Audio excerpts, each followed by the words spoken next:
Job chapter 39. Do you know when the mountain goats bring forth? Do you observe the carving of the hills? Can you number the months that they fulfill? And do you know the time when they bring forth? When they crouch, bring forth their offspring and are delivered of their young. Their young ones become strong, they grow up in the open, they go forth and do not return to them. Who has let the wild ass go free? Who has loosed the bonds of the swift ass, to whom I have given the steppe for his home, and the salt land for his dwelling place. He scorns the tumult of the city. He hears not the shouts of the driver. He ranges the mountain as his pasture, and he searches after every green thing. Is the wild ox willing to serve you? Will he spend the night at your crib? Can you bind him in the furrow with ropes, or will he arrow the valleys after you?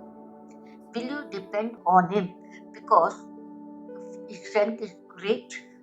And will you leave to him your labor? Do you have faith in him that he will return and bring your grain to your threshing floor?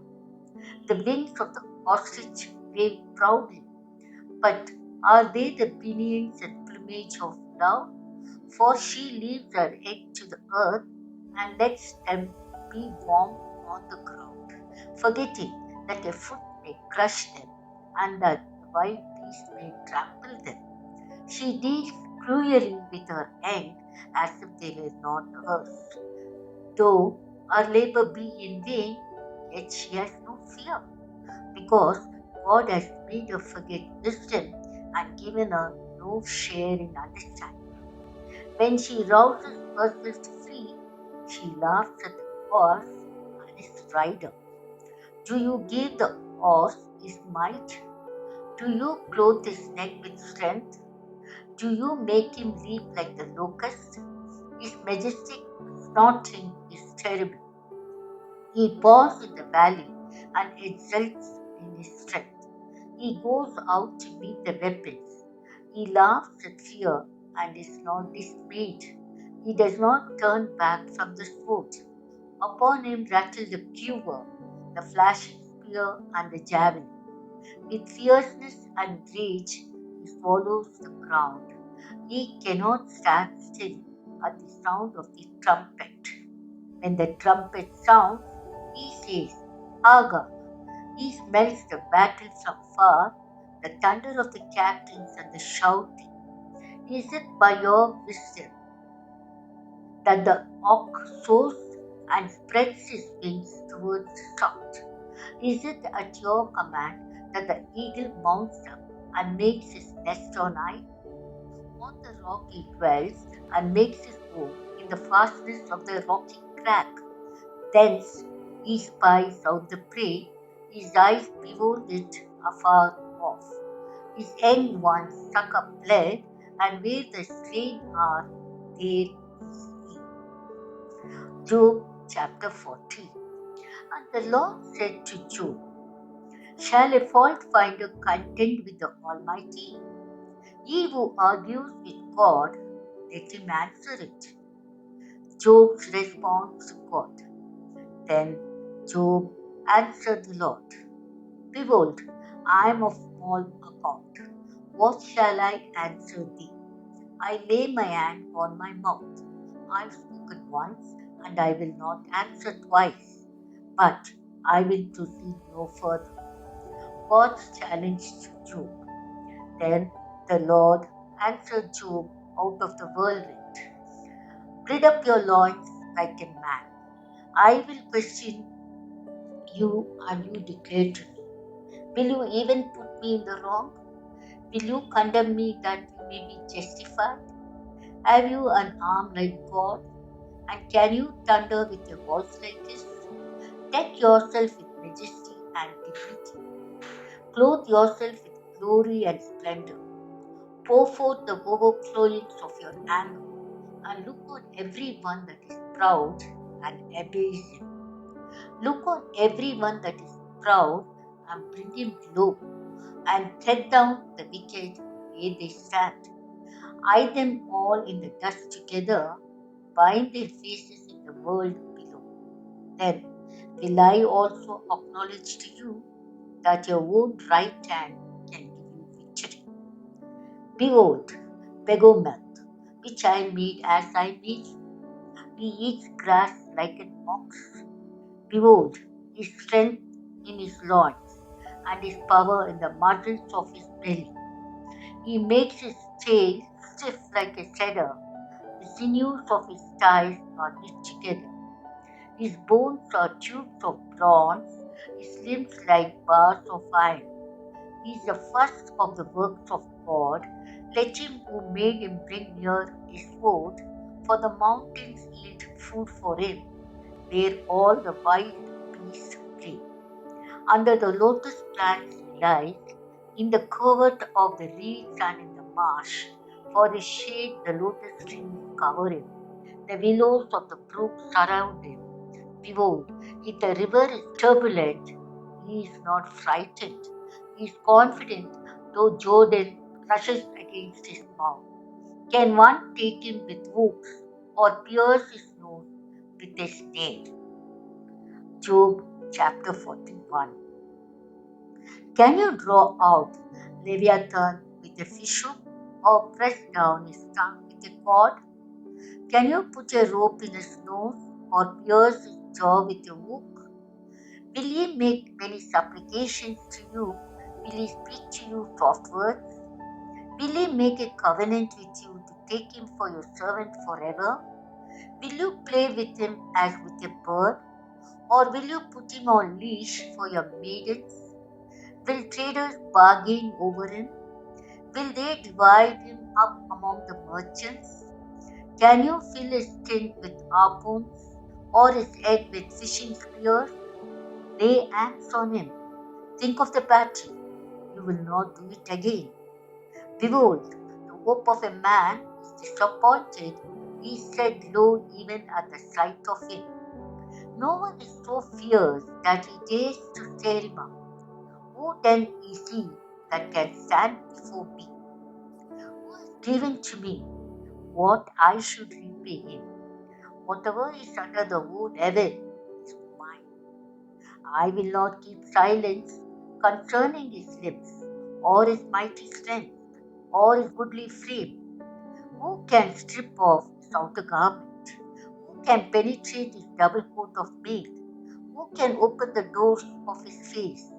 Round about his feet is terror. His back is made of rope of shield, shut up closely as with a steel. One is so near to another that no air can come between them. They are joined one to another. They clasp each other and cannot be separated.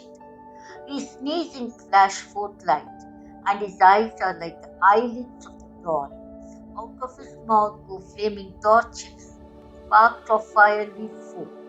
Out of his nostrils come forth smoke, as from a boiling pot and burning rushes. His breath kindles coals, and a flame comes forth from his mouth. In his neck abides strength, and terror dances before him. The folds of his flesh cleave together, firmly cast upon him and immovable. His heart is hard as a stone, hard as the nether millstone. When he raises himself up to the mighty are afraid, and the crashing they are beside themselves. Though the sword reaches him, it does not avail, nor the spear, the dart, or the javelin.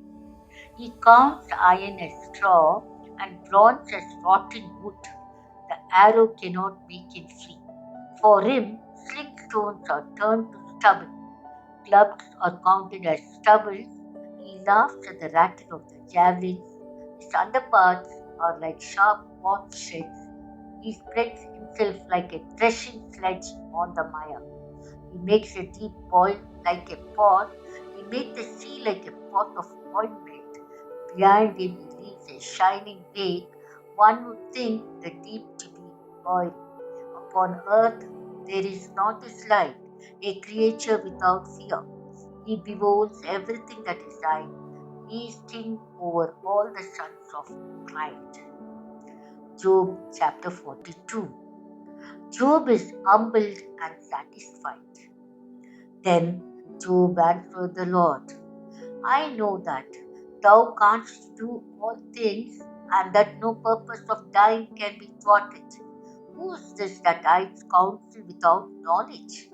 Therefore, I have uttered what I did not understand, things too wonderful for me, which I did not know. Hear, and I will speak. I will question you, and you declare to me. I had heard of thee by the hearing of the ear, but now my eye sees thee. Therefore, I despise myself and repent in dust and ashes. Job's friends are humiliated. After the Lord had spoken these words to Job, the Lord said to Eliphaz the Temanite, my wrath is kindled against you and against your two friends. For ye have not spoken of me what is right, as my servant Job has. Now, therefore, take 7 bulls and 7 rams, and go to my servant Job, and offer up for your sins a burnt offering, and my servant Job shall pray for you. For I will accept his prayer, not to deal with you according to your folly. For you have not spoken of me what is right, as my servant Job has. So Eliphaz the Temanite, and Bildad the Shuhite, and Zophar the Namathite went and did what the Lord had told them, and the Lord accepted Job's prayer. Job's fortunes are restored twofold, and the Lord restored the fortunes of Job when he had prayed for his friends. And the Lord gave Job twice as much as he had before. Then came to him all his brothers and sisters, and all who had known him before, and ate bread with him in his house, and they showed him sympathy and comforted him for all the evil that the Lord had brought upon him. And each of them gave him a piece of money and a ring of gold. And the Lord blessed the later days of Job more than his beginning, and he had 14,000 sheep, 6,000 camels, 1,000 yoke of oxen, and 10,000 she asses. He had also 7 sons and 3 daughters, and he called the name of the first Jemimah, and the name of the second Keseah, and the name of the third Keren Apuk. And in all the land there were no women so fair as Job's daughters, and their father gave them inheritance among their brothers. And after this, Job lived 140 years and saw his sons and his sons' sons 4 generations. And Job died an old man and full of days.